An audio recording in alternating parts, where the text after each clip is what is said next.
Amen. Magalak ang mga pinagaling ng Diyos. Kayo po ay mga pinagaling mula po sa karamdaman ng kasalanan. At binigyan niya po tayo ng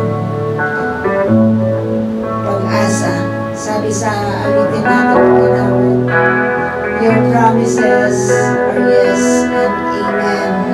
At napalalahanan din po tayo sa ating communion sa gabing ito, mga kapatid. Na tunay nga pong we will be in heaven with the Lord. Someday we will celebrate na wala na pong katapusan celebration.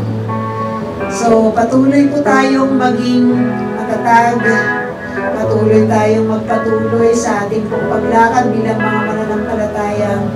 Gaano man kadami yung mga pagsubok na ating pinagdadaanan, God will empower us. God will never leave us.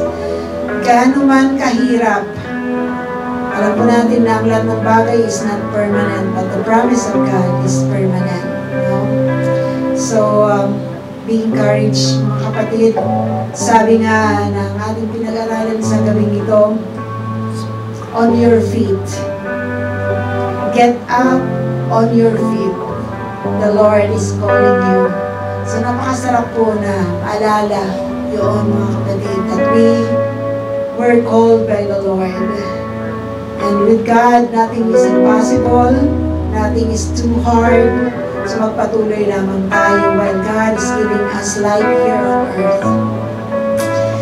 Let's lift our hands to God.